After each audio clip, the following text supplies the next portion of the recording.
Olá, gente, eu sou Val Cabral e esse é o programa Olho no Olho, aqui pela TVI. Nós estamos vivendo momentos difíceis, onde parece que a violência não tem freio. A Bahia é o estado onde mais pessoas são assassinadas, muito mais do que, por exemplo, São Paulo, Rio de Janeiro, que são estados que anteriormente eram considerados como os lugares mais homicidas, onde mais se matavam pessoas no Brasil. A Bahia hoje é campeã de homicídios. E isso já vem de algum tempo, 5, 6 anos, a Bahia batendo recordes de assassinatos e de outras práticas de crimes que colocam o Estado numa situação de apreensão. Isso causa um prejuízo enorme em todos os aspectos. Não me refiro apenas nas questões relacionadas às perdas de vidas, mas de divisas, de geração de emprego e renda, de implantação de empreendimentos empresariais, comerciais, industriais. Porque quem é que vai querer investir no Estado onde seus servidores vão estar vulneráveis a qualquer momento ser vítima dessa realidade dramática de sucessivos assassinatos? O mal está mandando e desmandando, mas se a gente for abranger essa realidade, a gente não vai se restringir somente à questão da Bahia, do Brasil e à questão circunstancial que acontece no momento. A história mostra fascínoras, pessoas que tiveram um poder absoluto, pessoas extremamente poderosas, que pensaram governar 1000 anos, como os faraós, o poder grego, o poder romano, o poder árabe, os Vikings, Pol Pot matando mais de 2 milhões de pessoas no Camboja, Stalin matando mais de 60 milhões de pessoas na Rússia, Adolf Hitler matando mais de 20 milhões de pessoas. Foram líderes mundiais, tanto quanto Saddam Hussein, muitos que mataram milhões de pessoas. Quando a gente vê a realidade daquilo que a gente sempre fala, porque o crime não compensa e o mal nunca prevalece, a gente vai para a história. E ao se debruçar nos acontecimentos que foram dramáticos, que foram cruéis e desumanos, com famílias inteiras sendo dizimadas, crianças de 8 anos sendo estupradas coletivamente, quando a Alemanha subjugou os judeus, os soldados alemães e aqueles a quem eles tinham como aliados, estupraram muitas mulheres, muitas, milhares de mulheres, entre crianças e idosas também. Fizeram barbaridades com famílias, destruíram famílias. Aí depois da Alemanha perder a guerra, com a invasão da Rússia em território germânico, os soldados russos barbarizaram também. Foram mais de 2 milhões de mulheres estupradas e mortas. Eles estupravam as mulheres e logo em seguida matavam, decapitavam as mulheres. Então a crueldade contra a humanidade foi uma coisa absurda na história desse planeta. Milhões de pessoas vítimas de ditadores covardes, mas poderosíssimos. Mas eu vou pegar só um exemplo para demonstrar o quanto o mal nunca prevalece. Porque há pouco mais de 2000 anos, nós tivemos um episódio que vai sintetizar onde eu quero chegar. Houve um plebiscito em que a população que testemunhou milagres operados por Jesus Cristo, como cegos verem, mancos andarem e até pessoas serem ressuscitadas. Quando essas pessoas foram convocadas pelo Pôncio Pilato, governador na época da Galileia, essas pessoas não gritaram Jesus Cristo, muito pelo contrário. Essas pessoas gritaram Barrabás e ali estava uma disputa entre o bem e o mal. Havia ali uma concorrência de Jesus contra Barrabás. Jesus representando Deus e Barrabás representando Satanás. E a população fez a opção negligente, a opção errada e covarde de votar a favor de Barrabás. Há uma teoria de que ali nós vencemos, porque Jesus era um predestinado a ser sacrificado para salvar a humanidade. Tem muita gente que acredita, tem muita gente que não acredita, eu particularmente não acredito. E não creio que tenha muita gente acreditando mais em Deus do que eu. Só que as minhas verdades nem sempre são as verdades de quem também professa o cristianismo. Tanto que nós temos, depois de Lutero, diversas denominações religiosas dentro da mesma teoria, da mesma crença do cristianismo. Várias denominações surgiram daquilo que Lutero fizera há 500 e poucos anos atrás. Tínhamos somente o catolicismo, que cruzava com o Estado, enfim, e dali a insatisfação acabou fazendo com que também surgissem denominações religiosas, mas dentro do contexto do cristianismo. Existem nestas denominações mudanças que ocorrem periodicamente.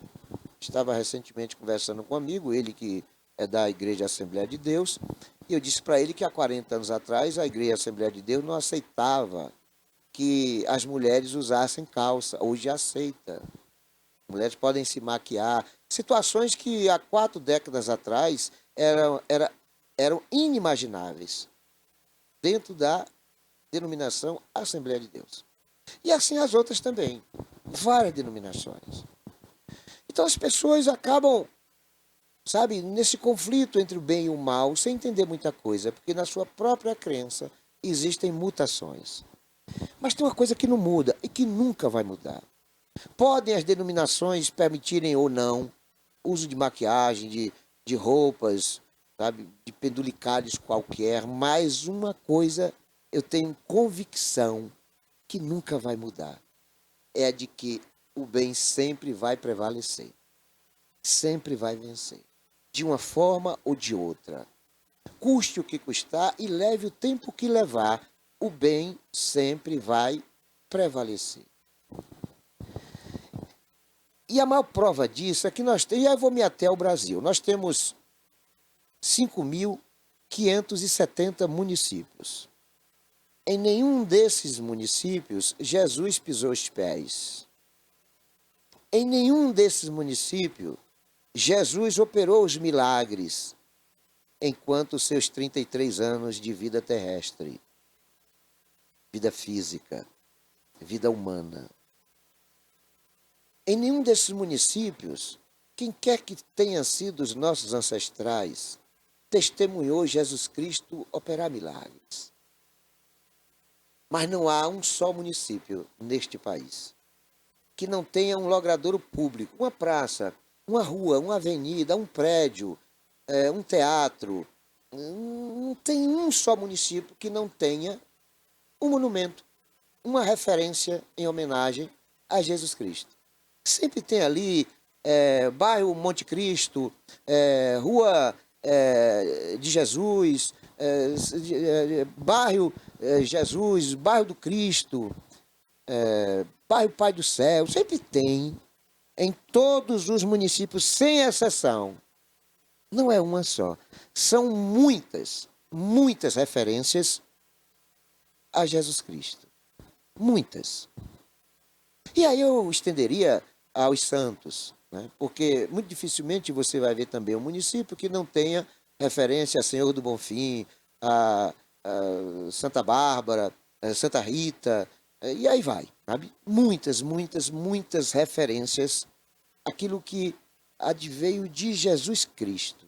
Jesus foi o precursor, foi Jesus que deu início a toda essa crença cristã, porque ela usou de si mesmo esse tipo de referência. Então não há uma só cidade que não tenha pelo menos umas 10 a 20 referências a Jesus Cristo, mais de 2000 anos depois da sua imolação, da sua tortura e do seu assassinato físico. Por outro lado, eu não conheço uma só rua, um logradouro, uma praça, uma avenida, nada, absolutamente nada com o nome de Barrabás. Não existe uma só estrutura física, seja governamental, seja religiosa, seja institucional, seja privada. Eu não conheço uma só, ainda que eu conheço muito esse país. Já viajei para muitos países, para muitos estados, conheço quase todo o estado do Brasil, conheço centenas de cidades, e não conheço, em tudo que eu já vi, já li, uma só, um só exemplo de que existe em tal cidade uma praça denominada de Praça Barrabás, de bairro Barrabás, de Avenida Barrabás. Não há. Não há. O que há é Praça Monte Cristo, Praça de Jesus, Praça Senhor do Bonfim, Praça Santa Bárbara, e aí sucessivamente. Mas de Barrabás não há nenhuma. Não há nenhuma de Caifás, não há nenhuma de Pôncio Pilatos, não há nenhuma de Herodes, não há de César, o imperador César, não há de nenhum faraó. Tucamã, Ramsés, Cláudios, não há nenhum faraó com o nome de rua, não há, e essas pessoas foram poderosas. Não há nada ligado a Adolfo Hitler, não há nenhuma. Tem até algumas pessoas com o nome de Hitler. Eu já conheci duas pessoas com o nome de Hitler, já idosas, porque na verdade foram os pais que adoravam, veneravam o Hitler e puseram o nome dos filhos de Hitler, e até hoje eles se chamam Hitler. Pessoas com 70, 80 anos, eu as conheço duas. Mas não há uma praça, não há uma estátua, não há nada que lembre a pessoa do Adolfo Hitler, como Pol Pot, com Stalin, né, o sanguinário russo, comunista. Não há. Nem aqui próximo. Fidel Castro, que sempre estava no Brasil, tinha uma relação amistosa com o senador ACM, estava sempre por aqui. Eu não conheço nenhuma praça com o nome de Castro, né?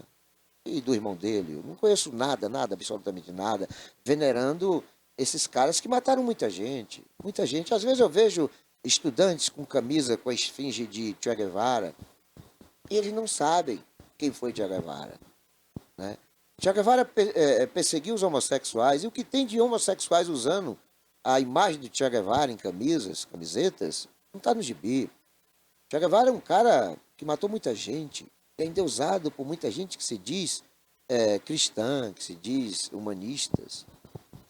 Pessoas que estão fora da curva, não têm conhecimento dos fatos, não buscam ter conhecimento dos fatos. Eu me lembro que uma certa feita, o professor Selim Rashid Asmar, infelizmente já falecido, ele me falou que havia na UESC uma moça que entrou na sala dele e estava usando uma camisa com a esfinge, com a imagem de Che Guevara. E ele, muito reservadamente, num bate-papo com ela, perguntou se ela conhecia a história de Che Guevara. Essa moça era homossexual. E ela disse que não. E ele perguntou, então por que você está usando essa camisa? Ela falou que usou porque era bonita. Comprou, ela era barata e bonita, ela comprou e achava bonito, que os colegas usavam coisas ligadas a Che Guevara, mas que ela nunca se aprofundou. Aí o Selim passou para ela uma literatura e pediu para ela dar uma lida, e no dia seguinte que ela conversasse com ele sobre o que foi que efetivamente ela conseguiu extrair daquela leitura. E no dia seguinte ela já foi sem a camisa, horrorizada, e se dirigiu ao professor Selim Rashid dizendo que rasgou a camisa e se sentia envergonhada. Então é isso que acontece. O mal nunca prevalece. Não adianta. Não há homenagem aos facínoras, porque os facínoras representam o que há de mais maldoso. As barbáries que eles praticaram não resultaram em nada porque eles morreram. O Saddam Hussein morreu igual um rato sendo tirado de um buraco. O cadáver morreu enforcado, o Saddam Hussein. O cadáver saiu de um buraco igual um rato. São pessoas que barbarizaram na Líbia e no Iraque, mandavam e desmandavam, matavam muitas pessoas. Enfim, não existem memórias boas dessas pessoas. Ninguém se orgulha de reverenciá-los. Ninguém ousa mandar construir uma estátua, um monumento em tributo a eles. porque eles representam o mal. Mas pode ter certeza absoluta que ser do bem não é fácil. Fazer as coisas que são de bom senso requerem sacrifícios, renúncias, tolerância. Muitas pessoas estão sofrendo porque estão fazendo as coisas lógicas. Mas mais cedo ou mais tarde essas pessoas serão recompensadas, seja pelo reconhecimento de familiares, de vizinhos, de amigos, reconhecimentos institucionais, a história vai mostrar isso. Mais cedo ou mais tarde. Aquelas pessoas que fizeram mal serão esquecidas, serão isoladas, ou ninguém vai querer falar sobre elas, porque elas são do mal. Não há um monumento, sabe, de adoração a Satanás. Porque mesmo aquelas pessoas que são seguidoras do mal, elas não fazem isso. Você vai no presídio, você vê muito mais tatuagem de Jesus Cristo no corpo de bandido de altíssima periculosidade do que retrato das mães deles, dos filhos deles. Porque até quem é do mal reconhece que quem tem que prevalecer é o bem. Jesus representa isso. Né? Olha, eu vou aqui concluir esse meu raciocínio relatando um fato diretamente ligado a mim. Certa feita eu fui fazer uma cobertura jornalística, eu já mencionei esse assunto, mas eu creio que casa com o que eu estou falando. Certa feita eu fui fazer uma reportagem, uma cobertura jornalística de um assassinato de um jovem chamado Genildo Lacerda, cujo pai posteriormente foi morto também, porque estava descontente com a investigação, as coisas não estavam fluindo, e ele acabou fazendo sua própria investigação, em decorrência disso acabou sendo assassinado, é o que a gente tem de conhecimento a respeito desse assunto. Mas na primeira situação, que foi o assassinato do filho dele, o Genildo Lacerda Júnior, é filho, o menino estava numa mesa com um colega, chegaram duas pessoas na moto, mandaram o colega se afastar e deram 6 tiros, e o rapaz morreu debruçado sobre a mesa de um bar. E na construção da reportagem, eu fui fazer investigações e conversar com pessoas. Dentre as pessoas, um cidadão, um empresário apelidado de Pernambuco, proprietário do Pernambá, um bar ali da Praça dos Trabalhos, no bairro do Pontalzinho, falou para mim que ali era muito comum aquele tipo de episódio. Pessoas estavam sendo assassinadas constantemente na Praça do Trabalho, bairro do Pontalzinho. Aí eu cheguei para o José Adervan, dono do jornal Agora, e antes de conversar com ele, eu já tinha ligado para o Isaías Mendes, que era diretor da Imasa, e solicitei dele a construção de um pedestal, dizendo para quê. E depois liguei para um cidadão chamado Marcos Magalhães, sobrinho de Maria Alice, ex-secretária de governo, no governo de Fernando Gomes, e pedi para ele o holofote. E aí o terceiro foi a estátua de Jesus Cristo, Cristo Redentor. Aí conversei com Adervan, dizendo da minha teoria. Falei, Adervan, normalmente, com exceção dos sociopatas e psicopatas, os bandidos, por mais que tenham periculosidade, são tementes a Deus, porque há resquício de um aprendizado bíblico. Desde berço, os avós, os pais, falaram para aquela pessoa, né, da palavra de Deus, falaram de Jesus Cristo para essa pessoa. Então, as pessoas cresceram, mesmo praticando mal, tinha lá no subconsciente um freio, alguma coisa ligada à crença pela vida, né, e o temor dos mistérios da morte. Tudo isso simbolizado na imagem de Jesus Cristo. E eu conversei com o Adervan nesse contexto, e Adervan aceitou a minha proposta, que era de comprarmos a estátua. Na época custava R$ 600. Eu dei R$ 300 do meu bolso e ele deu R$ 300 do bolso dele. Eu fui a Ilhéus, lá no Banco da Vitória, comprei a estátua, contratei um transporte, trouxemos a estátua para cá, fixamos lá no Pontal de Ontem até hoje lá, 16 anos. De lá para cá, nunca mais houve sequer um assassinato. Há uns 4, 5 anos atrás, mataram uma pessoa, mas nas imediações, na praça não. Na praça, há 16 anos, não se mata gente na Praça do Trabalho, bairro do Pontalzinho. E eu tenho certeza que é por conta daquela imagem de Jesus Cristo. Porque a imagem de Jesus Cristo está numa bifurcação da praça. Ninguém entra na praça sem se deparar primeiro com a imagem de Jesus Cristo. Como esses crimes normalmente acontecem à noite, a estátua acaba tendo uma relevância muito maior porque ela é iluminada. Então, é o que sobressai na Praça do Trabalho, bairro do Pontalzinho, é a estátua de Jesus Cristo. Então, a pessoa que foi ali matar alguém acaba se retraindo, a pessoa se acovarda. Tipo assim, poxa, eu não vou fazer o mal aqui diante da imagem de Jesus e tal, e acaba não matando. E é isso que, por enquanto, está acontecendo. Até agora, ninguém foi assassinado depois da colocação daquela estátua de Jesus Cristo na Praça do Trabalho, que foi bancada por mim, por José Adervan, por Marco Magalhães e Isaías Mendes. Todos nós fizemos com que aquela localidade não fosse mais referência de crime. Eu sei que parece uma coisa besta achar que uma estátua vai impedir um assassinato. Tem gente que não acredita nisso. Tem gente que não acredita nas imagens. Os evangélicos não acreditam na imagem. E aí, no outro momento, eu fui informado de que a Praça Getúlio Vargas, no bairro da Mangabinha, era um ponte de prostituição infanto-juvenil. E eu fiquei horrorizado com aquilo, porque eu sempre achei uma covardia um homem abusar sexualmente de uma menor de idade. Sempre. Eu sempre tive essa consciência, mesmo quando eu era menor, quando eu era adolescente. Você, quando está com 13, 14 anos, você fica na efervescência da libido. Sabe? Mas mesmo naquele momento ali, eu já tinha essa convicção de que um corpo de um adolescente, que um corpo de uma menor, não pode nunca ser abusado.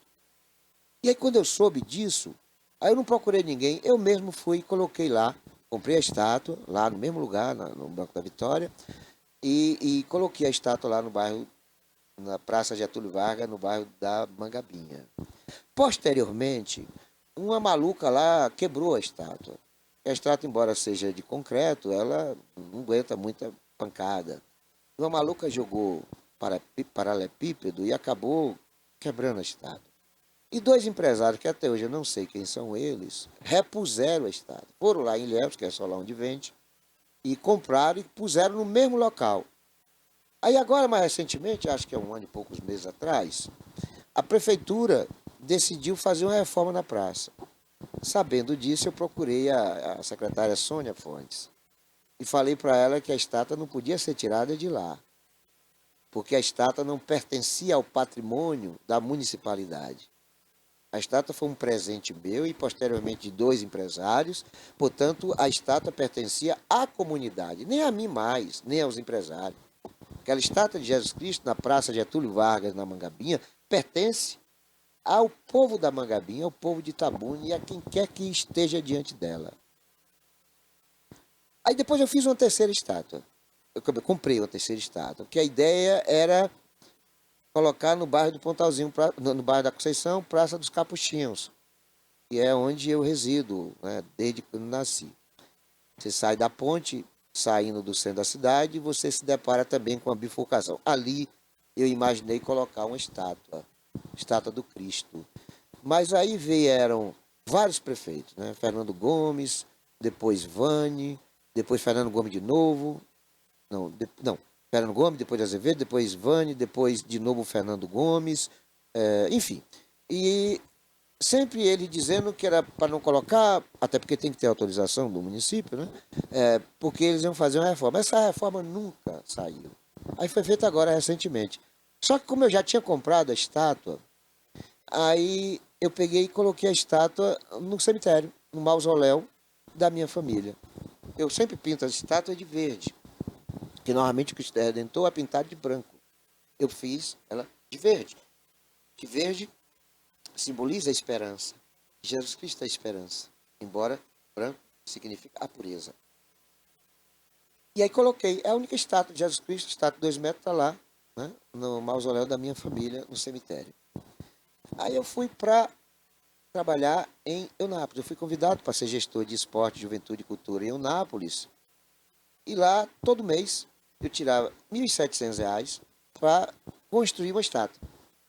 Contratei 3 pessoas, né? Contratei Giovanni Tavares, escultor aqui em Itabuna, Carlos Albérico, escultor de Boiarema, e um outro escultor que eu sinceramente agora não estou sabendo o nome, que foi o primeiro, não gostei do trabalho, e por isso contratei os outros dois. E eu construí lá 18 estátuas. Eu tenho em Eunápolis 18 estátuas do Cristo Redentor. E minha meta são 20, para colocar em 20 bairros de Itabuna. Volta da Cobra, isso aí, na Horta, em todos os lugares que são vulneráveis, onde impera o mal. Quero colocar e vou colocar a estátua do Cristo, porque eu tenho convicção. E olha que eu não sou essa pessoa da religião, eu não sou praticante, mas eu sou humanista e eu tenho certeza absoluta que a imagem de Jesus Cristo freia ímpetos, faz com que as pessoas sejam mais tolerantes, reflitam sobre aquilo que ela pretende fazer de descontrole, de irracionalidade. Eu tenho essa convicção, porque eu sei que o bem sempre impera, sempre prospera. E é por isso que eu fiz esse investimento. Já tenho 18 estados, vou fazer mais duas, que eu vou fazer 20 e vou colocar. Sem conotação eleitoral e nem política, até porque eu não sou candidato, não fui, nem sou. Fui candidato em 2012, me decepcionei, sabe? Eu tenho uma algeriza enorme pelo eleitorado, que 80% é de gente venal e de gente alienada, e não pretendo mais botar meu nome, sabe? Para ser avaliado por pessoas que eu sinceramente tenho uma restrição enorme na questão intelectual, na questão de bom senso, sabe, de pertinência, de racionalidade. Acho um despautério, sabe, as pessoas de bem, pessoas bem intencionadas concorrerem, porque normalmente elas não ganham. As eleitas normalmente são do mal, mas também não prosperam. Porque eu acompanho a Câmara Municipal desde quando ela era do lado de cá do Rio, antes do prédio que foi alugado para a FTC, onde hoje é a Defensoria Pública. Desde ali que eu já frequento, eu era menino rapaz, eu sempre gostei de política, eu fui líder estudantil no IMEAN, onde eu chegava eu sempre militava em questões políticas, e eu sempre fui muito fã dessa coisa da participação, de liderança, de condução, de envolvimento, de proatividade nas questões humanitárias, sempre, sempre, sempre foi assim, sempre, sempre. Então eu fiz 20, vou fazer. Cheguei a construir, estou inclusive em fase de conclusão, uma estátua de 15 metros do Jesus Cristo Acolhedor, que era para ser colocada na Ilha do Jegue. Mas aí o Fernando Gomes fez a passarela justamente passando por cima da Ilha do Jegue. Aí meu projeto foi prejudicado. Aí logo em seguida o escultor, que é o Carlos Albérico de Boiarema, teve um problema de saúde, né, um AVC. E aí o trabalho teve que ser parado, e está parado. Mas vai ser retomado, né? Eu já pensei em colocar essa estátua na entrada de Itabuna, ali no acesso, depois do Lomanto Júnior, entre o bairro Lomanto e o bairro Nova Itabuna, logo depois da ponte. Já pensei em colocar no bairro Monte Cristo, na saída de Itabuna para Ilhéus. Ainda estou avaliando onde é que eu vou colocar. E por último, eu estou com a ideia de colocar ali na Praça Dame, onde tem um relógio de homenagem ao centenário de Itabuna. É um relógio que é um monumento que já está obsoleto, sabe? Acho que feio. E eu até já comuniquei ao prefeito que eu tenho pretensão de colocar ali o Cristo Acolhedor, que vai ser o segundo maior do Brasil. Só no Piauí tem um Cristo Acolhedor que é muito grande. E esse nosso, que vai ser de 15 metros. Só para você ter ideia, o de Ilhéus são 8 metros. O nosso vai ser quase o dobro. Tem o de Nazaré das Farinhas também, que é grande, parece que é 8, 9 metros. Tem o de Conquista, que é 6 metros, mas o maior Cristo, né?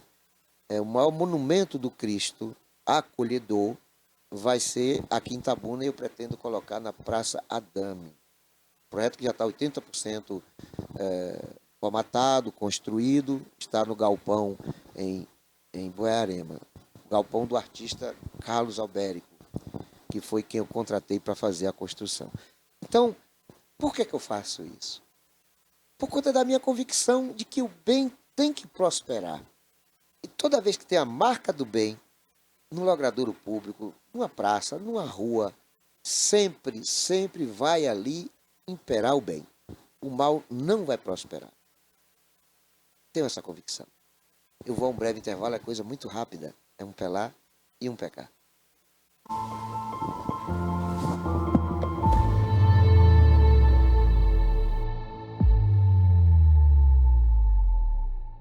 Criada em 2005, a TVI se tornou a primeira emissora de TV por assinatura fora do eixo Rio-São Paulo, transmitida pela operadora TV Cabo para mais de 40 mil espectadores em Itabuna e Ilhéus. Com uma programação 24 horas no ar, a TVI chegou a fazer 6 horas de programação local diária ao vivo, revelando talentos para a televisão baiana.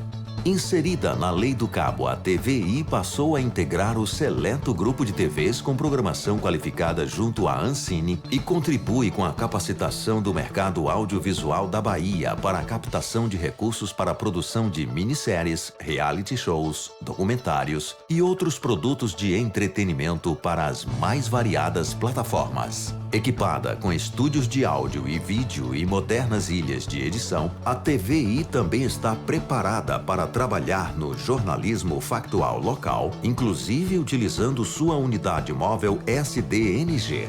Passando agora por uma reestruturação, a ação programadora detentora do canal TVI se prepara para transformar o sul da Bahia em um polo de teledramaturgia, movimentando o mercado do audiovisual da Bahia. TVI é da Bahia, é da gente.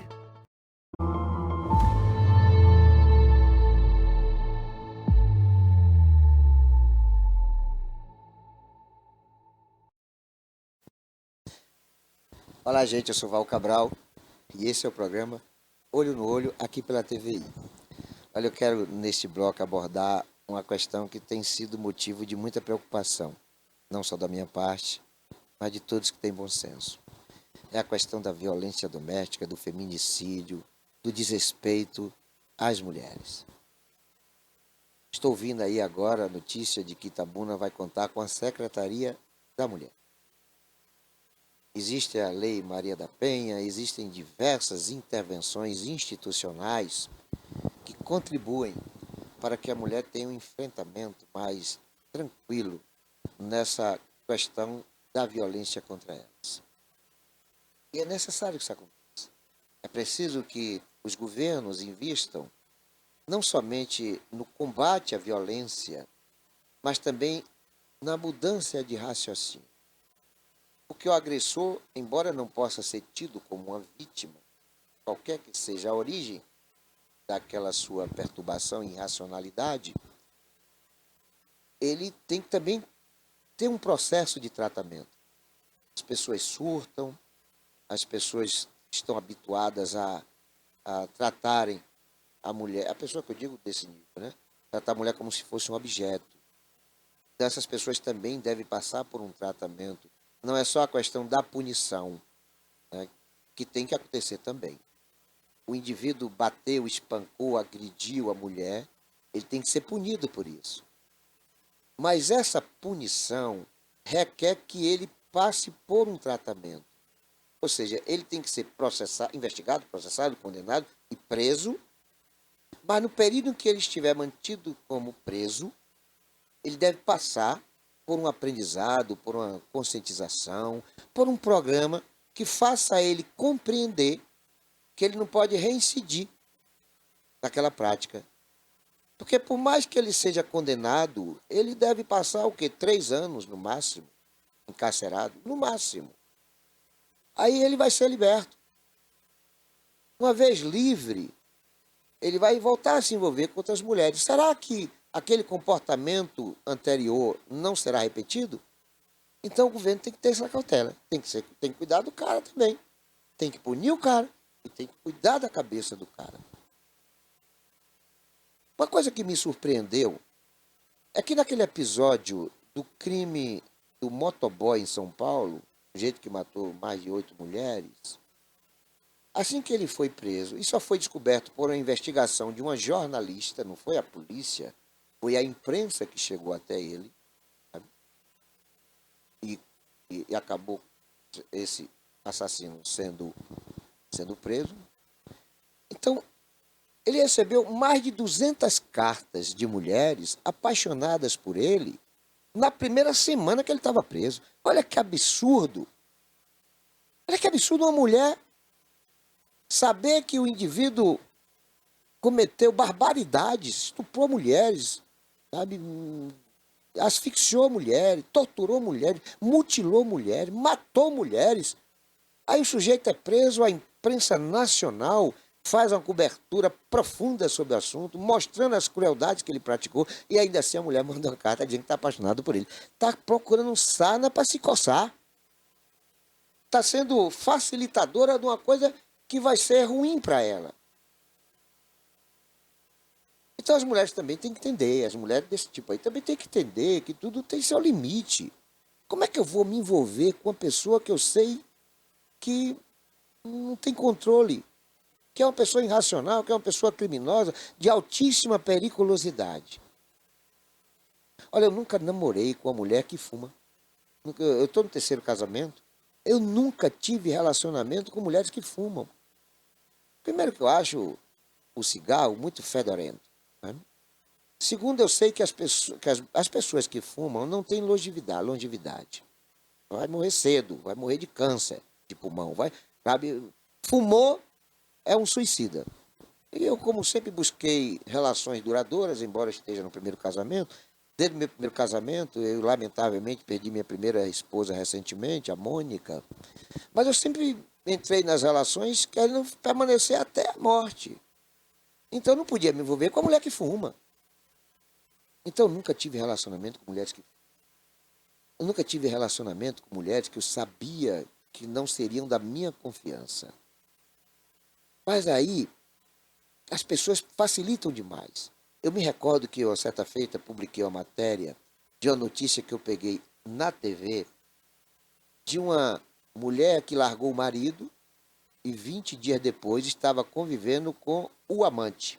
Ela já tinha uma relação com essa pessoa, mas largou o marido para viver com o amante. Logo depois, coisa de menos de um mês, após a pessoa estar convivendo com ela, o filho de 2 anos começou a se queixar de dores no corpo.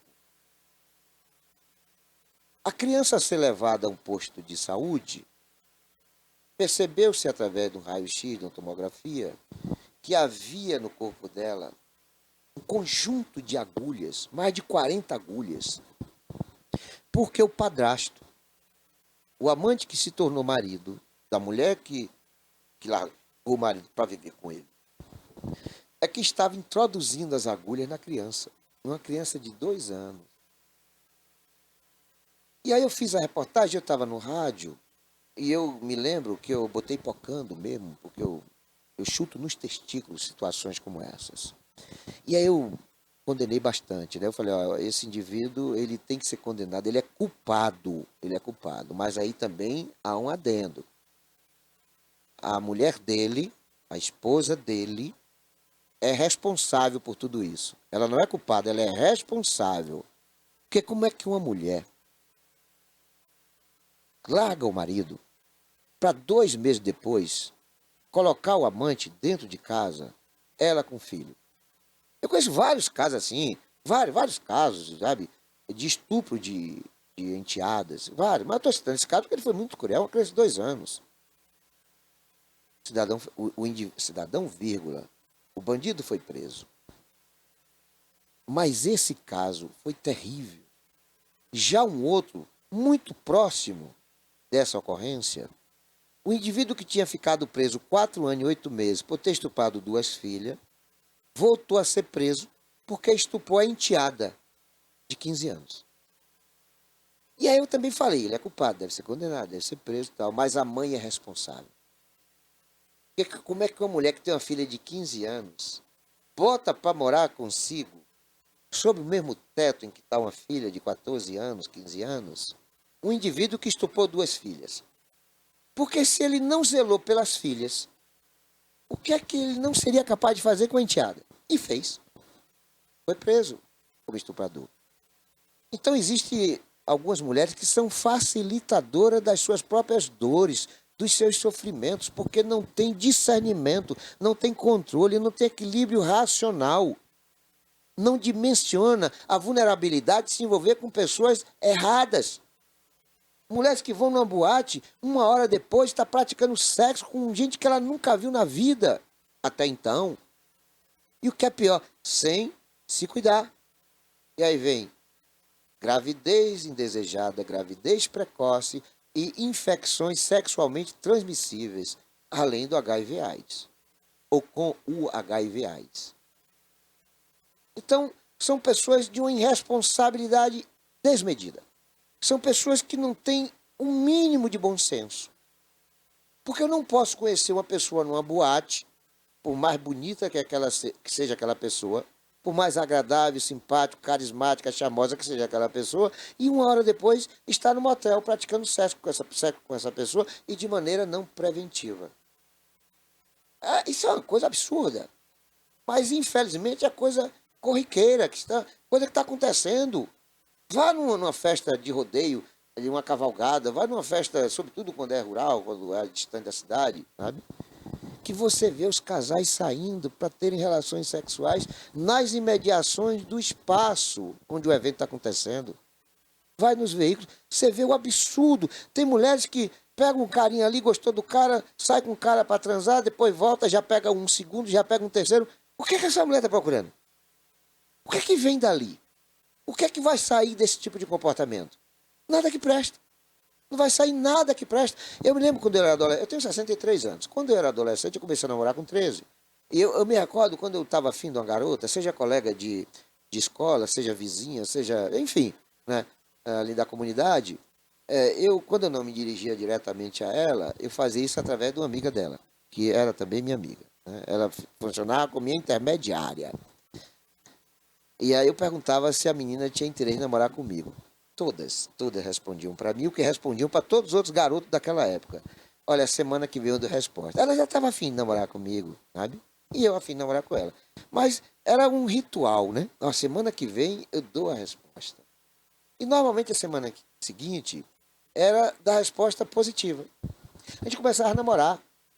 E era um namoro, aquela coisa quase que litúrgica, romântica, inocente.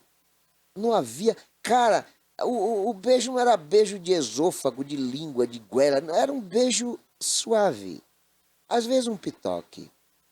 Mas era uma coisa tão agradável, tão gostosa, sabe? O abraço era um abraço de irmão, era uma coisa legal, sabe? Era uma coisa assim, coisa gostosa demais, porque havia uma inocência ali, sabe? E aí quando eu cheguei um tempo depois, meus 14, 15 anos, né? E tocar nos seios da namorada era uma coisa absurda naquela época. Né? Então aí, e aí eu vou confessar, aí quando eu tentava isso, aí eu sempre ia com o dedinho aqui assim e tal, e aí ela batia a mão, quer dizer, aí eu sabia que meu limite era ali, era dali para baixo. Mas hoje não é mais assim. Infelizmente as coisas estão tão avançadas, estão tão libidinosas, que se o cara no primeiro dia não estiver já transando com a mulher, é a mulher que vai chamar o cara de molenga, de gay, de fraco, sabe? Enfim, as coisas mudaram para pior, porque acabou o romantismo. Acabou a graça da relação entre duas pessoas, entre homem e mulher. Sabe? Até a questão homossexual, a coisa está tão aberta hoje, cara. Naquela época, não sei se por conta do conservadorismo, você contava na cidade quantos homossexuais existiam. Hoje você conta quantos heterossexuais existem. Que as coisas ficaram, sabe, liberais demais. Entendeu? Então as coisas têm sido mudadas e, infelizmente, as mulheres têm sido vítimas dessa mudança. Porque as mulheres têm sido espancadas. Porque as esposas não fazem aquilo que as amantes estão fazendo. Que as prostitutas estão fazendo. As esposas são mais conservadoras. E isso tem causado insatisfações. Porque, infelizmente, muitos homens acham que o que eles assistem nos filmes, do que as quengas fazem com eles, é o que a esposa tem que fazer e não funciona por aí. Não é por aí. Então, sem essa consciência, o conflito é que surge. O homem quer impor no comportamento da mulher coisas que ela não aceita e que não deve aceitar. O aprendizado dela foi completamente inverso. O homem, por sua vez, desde cedo, ele foi induzido a praticar a libidinagem. O homem, quando tem 14 anos, já tem que mostrar para os avós e para os pais que ele é heterossexual. E qual é a forma dele fazer essa demonstração? É trazer a namoradinha para ser apresentada aos pais e aos avós, é já deixar os pais e os avós sabendo que ele já está praticando sexo aos 14 anos. E para os pais isso é motivo de orgulho. Eu diria que 99,9% dos avós e dos pais, quando sabem que um menino de 14 anos já está praticando sexo, para eles é um orgulho, porque é a forma deles terem certeza de que o filho não vai ser gay. E não é que eles sejam homofóbicos, preconceituosos, discriminadores, não. É porque eles sabem que o homossexual sofre demais na sociedade, que é conservadora. Porque é bonito você ver um casal heterossexual se beijando na praça. Mas é uma aberração você ver dois homens se beijando na praça, duas mulheres se beijando na praça. Esse é o conceito da sociedade. Não é opinião minha. Converse com as pessoas, você vai ver. Pergunta para ele, o que é que você acha de dois homens se beijando na praça, no meio da praça? E o que é que você acha de um casal se beijando? Um casal se beijando é uma coisa bonita. Todo mundo se agrada de ver um casal se beijando. O mais idoso. E quanto mais idoso for o casal, mais bonito é esse beijo. Agora, na questão homossexual, quando há um beijo, eu me refiro ao beijo, sabe? Porque é o símbolo de um relacionamento entre pessoas. Então, quando há um casal homossexual, seja masculino, seja feminino, se beijando em público, aí é atentado ao pudor, é aberração, sabe? É safadeza. São conceitos que os pais e os avós sabem que são inerentes àquela sociedade. Então, eles não querem um filho gay, eles querem um filho macho. E o macho, para dizer para eles que é macho, tem que fazer com que haja essa relação sexual já aos 13, 14 anos. Já com a mulher, não. Esse mesmo pai que quer o filho fazendo sexo aos 14, é o que não quer a filha fazendo sexo aos 30. A mulher tem que ser recatada, a mulher tem que ser virgem, a mulher tem que casar virgem, a mulher tem que chegar aos 30 anos com conduta ilibada, com comportamento arredio em relação à libidinagem. A mulher tem que ser dotada de uma capacidade extraordinária de cuidar da família, de cuidar do lar, e que isso é incompatível com práticas sexuais. Isso é um conceito machista, discriminador, preconceituoso, mas que é uma realidade. Você que está nos assistindo, veja aí na sua própria família como foi o comportamento com sua irmã, ou você com sua irmã em relação aos seus pais, ou seus cunhados, seus tios, enfim, que você vai ver que é isso que eu estou falando é verdade. Ao homem sempre houve a liberdade sexual. Quanto mais cedo ele praticasse o sexo, mais orgulharia os pais e os avós. Já a menina não. A menina tinha que permanecer virgem. Então os homens acabam também sendo vítima dessa cultura. Porque o homem é predador. O homem foi induzido a ser um predador sexual. E por isso que os relacionamentos acabam em conflitos. Porque ele quer colocar na cama do casal aquilo que normalmente é feito nos filmes eróticos ou com os prostíbulos. Uma coisa não tem nada a ver com a outra. E aí as mulheres acabam, por outro lado, tendo comportamentos que são facilitadores como esse de se relacionar com pessoas que ela não conhece. Eu nem diria assim, tem mulher que usa roupa curta. Não, e é direito dela usar roupa curta. Ninguém tem direito, homem nenhum tem direito de seduzir uma mulher de maneira brúspida, de maneira violenta, agressiva, só porque ela está usando um fio dental na praia, só porque ela está usando um short, uma saia curta. Não, é direito dela. Ela não pode andar nua, mas ela pode andar curto, com roupa curta, é direito dela. Homem nenhum pode confundir as coisas. Nenhum. Mas quando eu me refiro a essa questão da facilitação das mulheres, na questão da violência doméstica, é quando ela se envolve com pessoas que ela nunca soube do passado e nem quis saber. Às vezes ela vai, larga a família para viver com um cara que ela conheceu na semana passada. Porque o cara tem um bom apartamento, o cara tem um carro, mas o cara é sádico.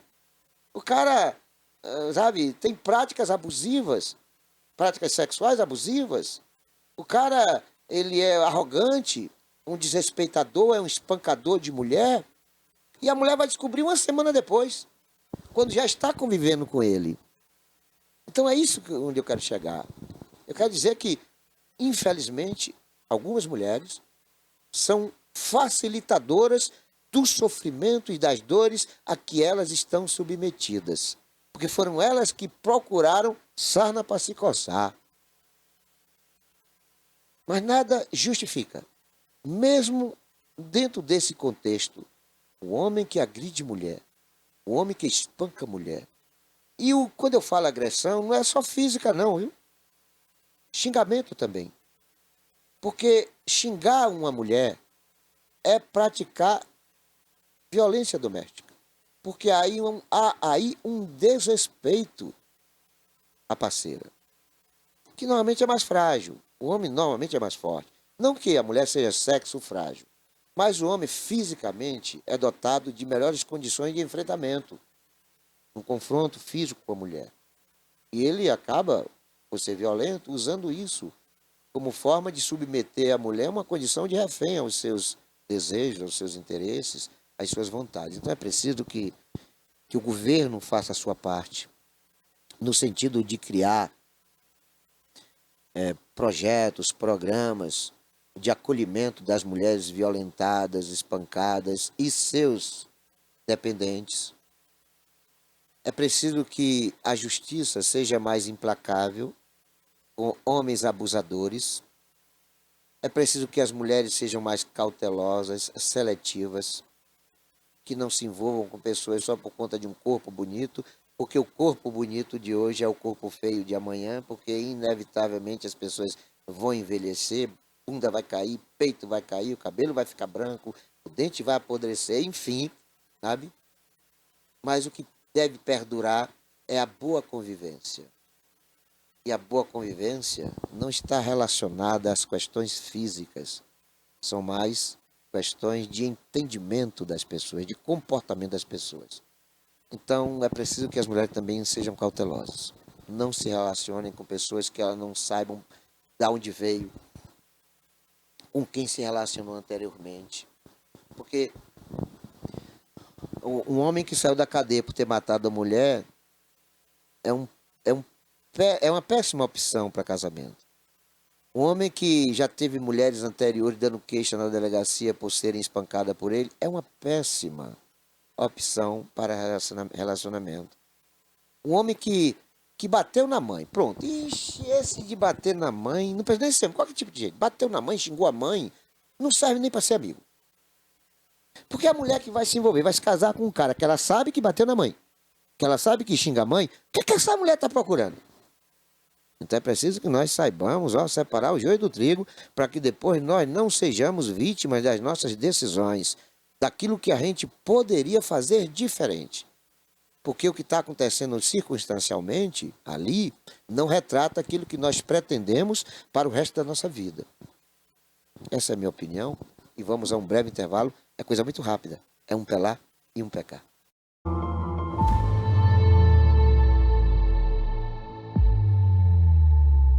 Criada em 2005, a TVI se tornou a primeira emissora de TV por assinatura fora do eixo Rio-São Paulo, transmitida pela operadora TV Cabo para mais de 40 mil espectadores em Itabuna e Ilhéus. Com uma programação 24 horas no ar, a TVI chegou a fazer 6 horas de programação local diária ao vivo, revelando talentos para a televisão baiana. Inserida na Lei do Cabo, a TVI passou a integrar o seleto grupo de TVs com programação qualificada junto à Ancine e contribui com a capacitação do mercado audiovisual da Bahia para a captação de recursos para a produção de minisséries, reality shows, documentários e outros produtos de entretenimento para as mais variadas plataformas. Equipada com estúdios de áudio e vídeo e modernas ilhas de edição, a TVI também está preparada para trabalhar no jornalismo factual local, inclusive utilizando sua unidade móvel SDNG. Passando agora por uma reestruturação, a ação programadora detentora do canal TVI se prepara para transformar o sul da Bahia em um polo de teledramaturgia, movimentando o mercado do audiovisual da Bahia. TVI é da Bahia, é da gente.